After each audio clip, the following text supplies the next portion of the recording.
चेतना की वाणी सामने है। क्रमांक 16 और इसमें कह रहे हैं गुरुदेव, यह बुद्धि मुझे हंसने नहीं देती, यह मन मुझे शांत कब होने देता है, ये विचार मुझे तरसाते हैं, ये साधन मेरा धन भी पहचानने नहीं देते, इसीलिए परेशान और भगवान होता हुआ भी अपने को इंसान ही समझता हूँ।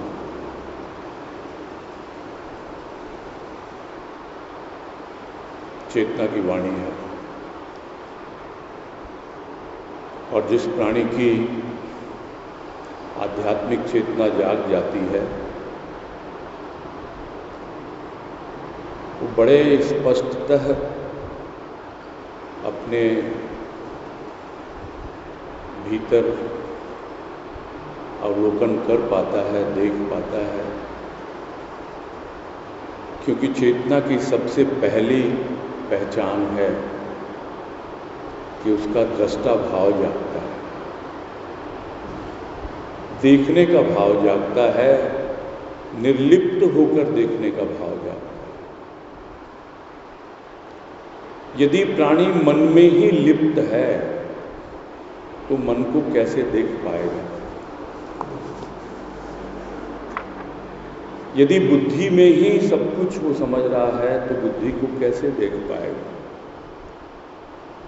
तो जब तक हमारा दृष्टा मन और बुद्धि के परे न चला जाए, उससे ऊपर न उठ जाए, तब तक हमें समझना होगा कि अभी भी हमारी आध्यात्मिक चेतना, सत्य की चेतना सही मायने में जागी नहीं। इस वाणी में कह रहे हैं गुरुदेव, समझा रहे हैं, देख पा रहा है प्राणी जिसकी चेतना जाग रही है कि ये बुद्धि की मेरी क्या अवस्था है, यह मेरे मन की क्या अवस्था है, और जो मन में उठते हुए विचार हैं उनकी क्या हालत है। ये जितना भी था भगवान ने मुझे दे के भेजा था, मन, बुद्धि और विचार, ये सब तो साधन थे। किसके लिए साधन थे? अपने आप को पहचानने के लिए, अपने आप को जानने के लिए कि मैं कुछ और नहीं, भगवान की सर्वश्रेष्ठ कृति हूँ। और यदि मैं अपनी प्रकृति को जान पाया उस कृति के माध्यम से, तब एक दिन अवश्य ही मैं यह भी जान पाऊंगा कि मैं ही भगवान हूँ।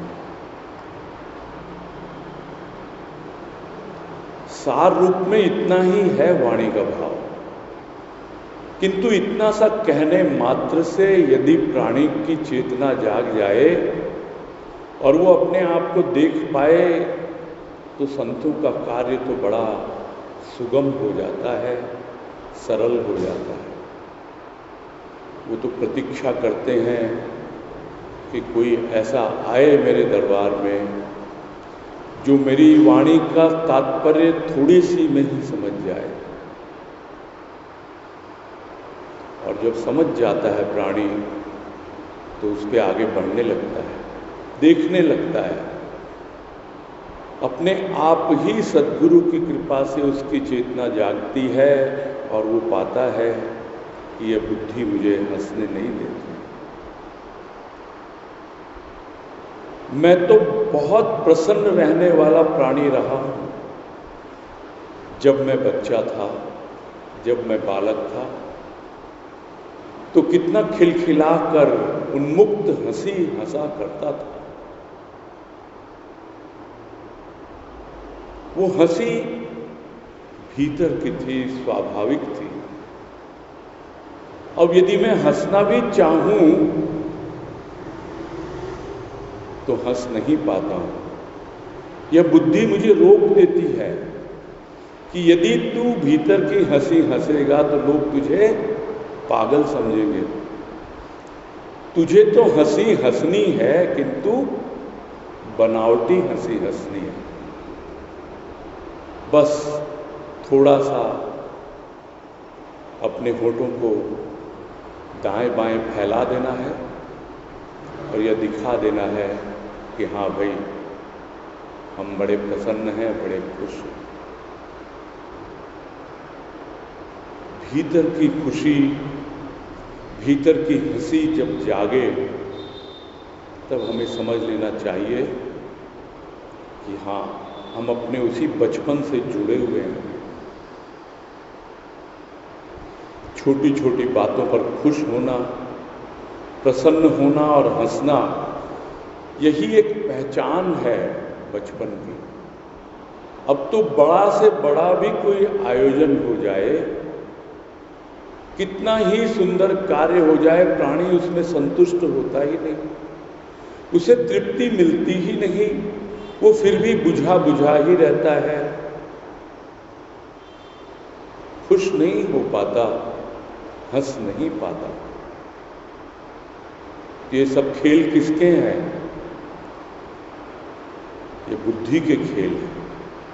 बुद्धि रोकती है, बुद्धि निषेध करती है कि नहीं, तुझे तो अपना एक मुखौटा लगाकर यह जीवन जीना है।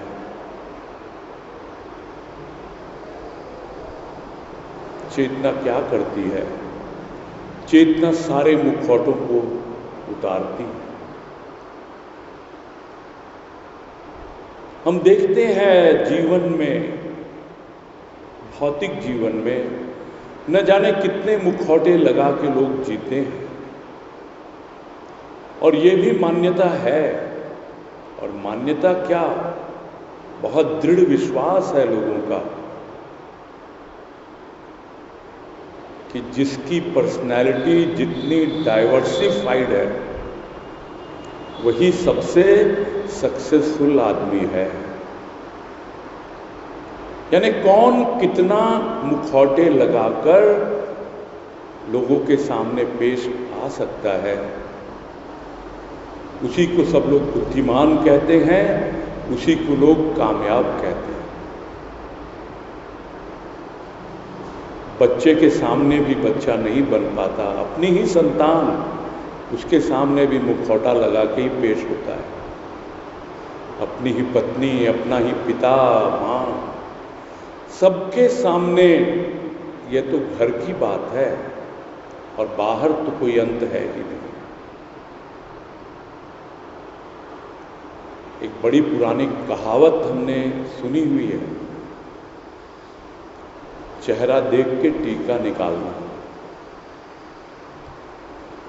यह दिखलाता है कि प्राणी के भीतर कितने मुखौटे लगे हुए हैं,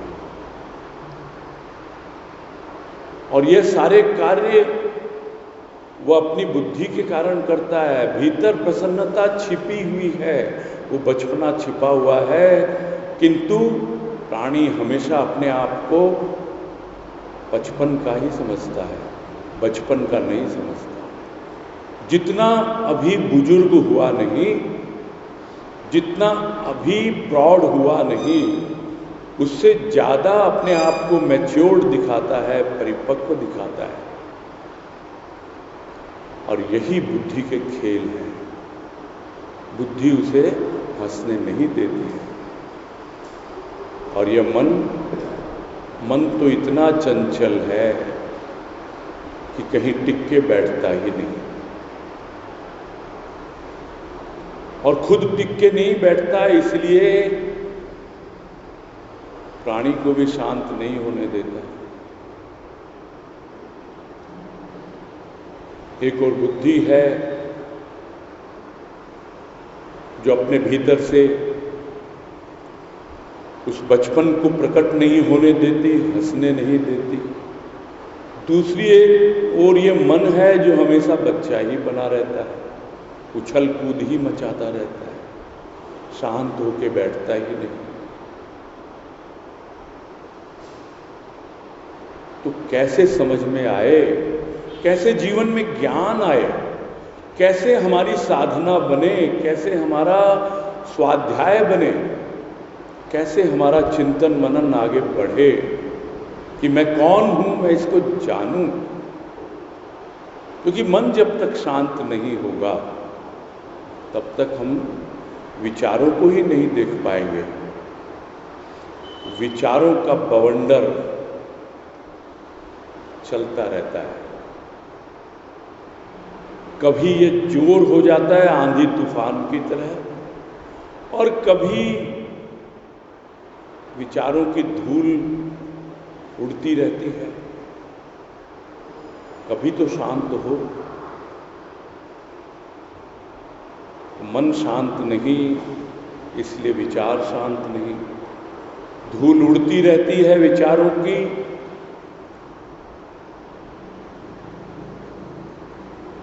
तरसता रहता है प्राणी कि कब मेरे ऊपर प्रभु की कृपा की बरसात हो, ताकि यह उड़ती हुई धूल शांत हो।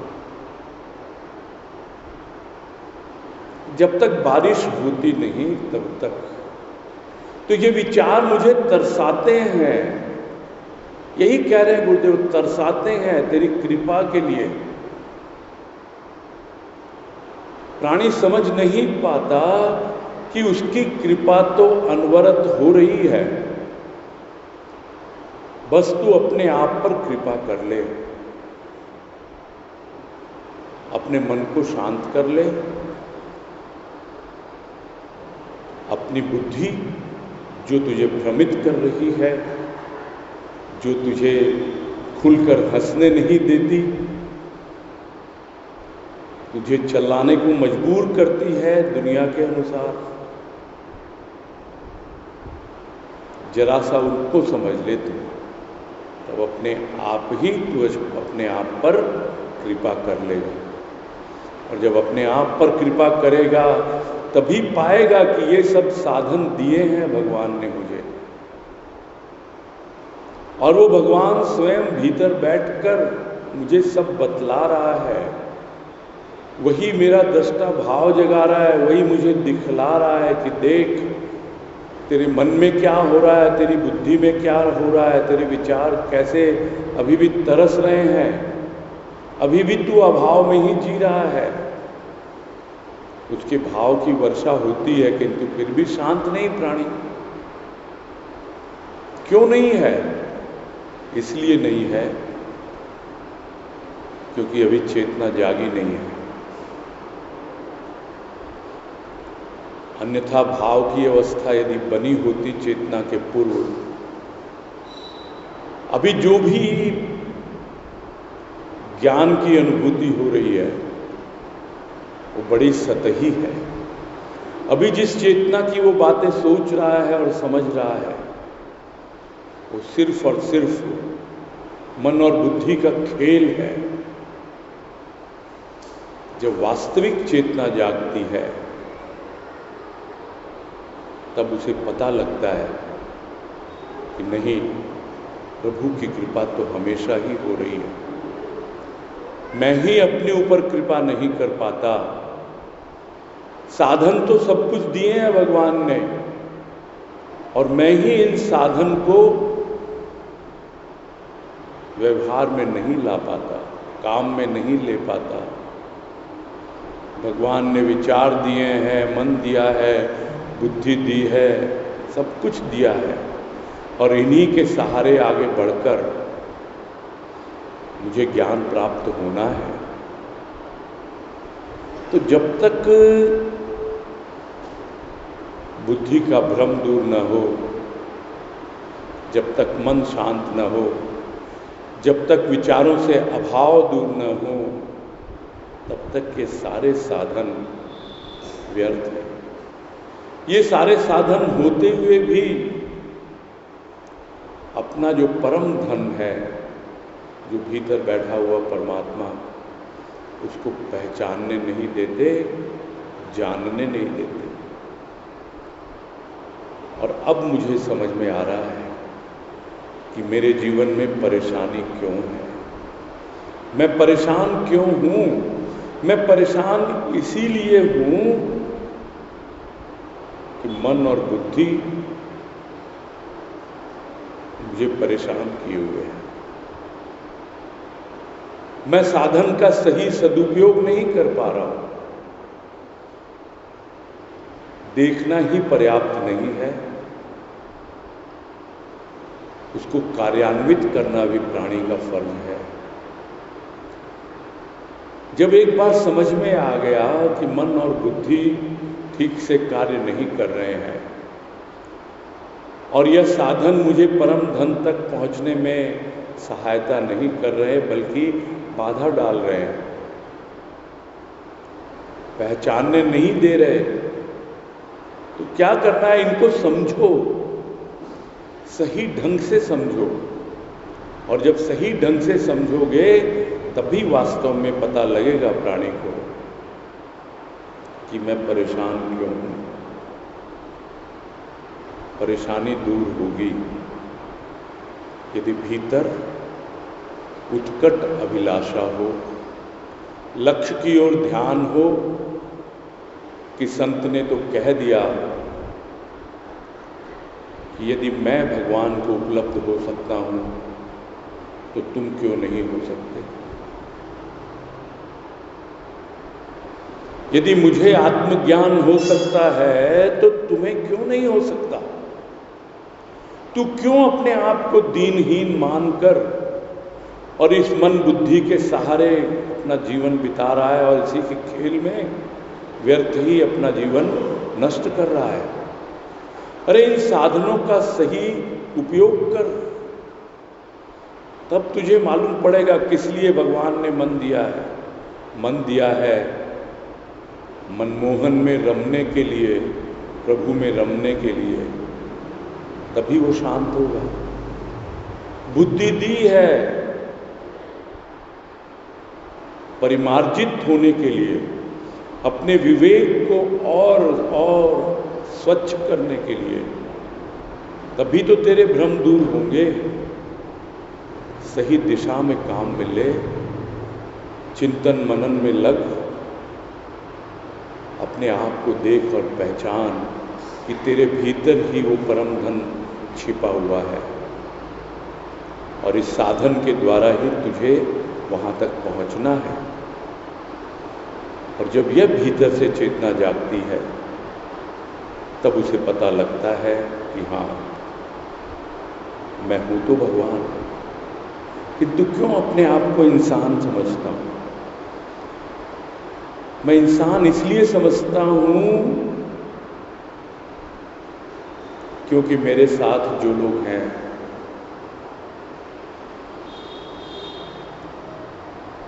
जिनके साथ मैं व्यवहार करता हूं, उठ बैठ करता हूं, उनकी सोच इंसान क्या आदमी की भी नहीं है। यदि आदमी के बीच में मैं अपने आप को इंसान भी समझ लूं तो भी आगे बढ़ने की राह खुलती है। और वो आदमी क्या है? वो तो आदम जमाने से पुराने ख्यालों में जी रहे हैं। और किस प्रकार आदमी का परिवर्तन हुआ था पिछली योनियों से, इतर योनियों से मनुष्य के रूप में,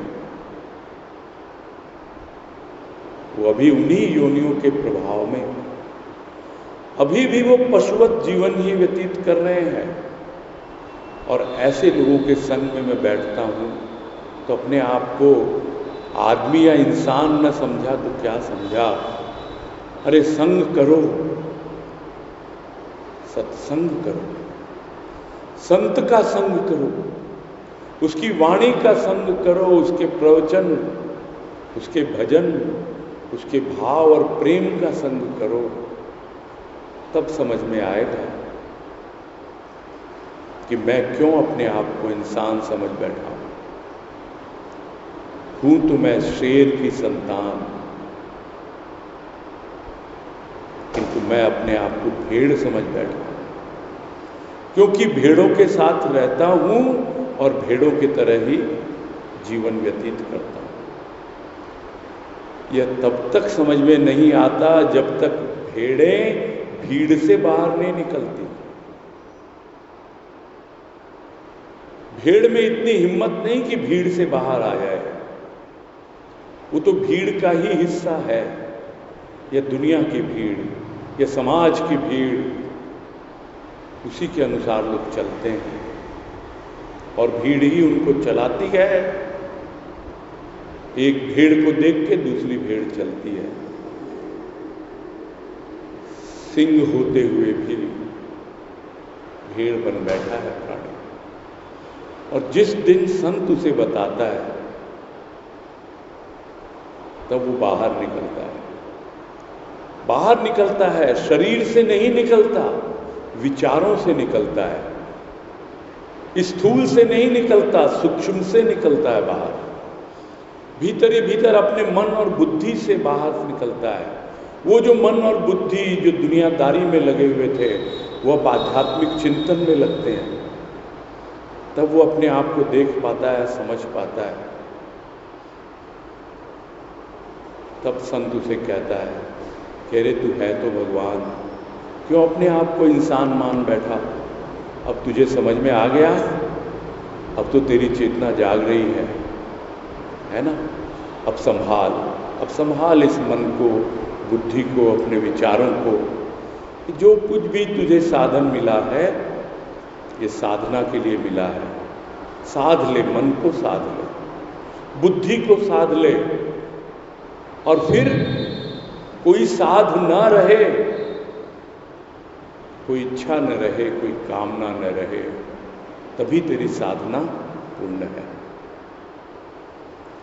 तभी तेरा परम धन, तेरे भीतर बैठा हुआ भगवान तुझे बतलाएगा, समझाएगा कि जो तू है वो मैं हूँ, जो मैं हूँ वो तू है। दोनों में कोई भेद नहीं है, कोई अंतर।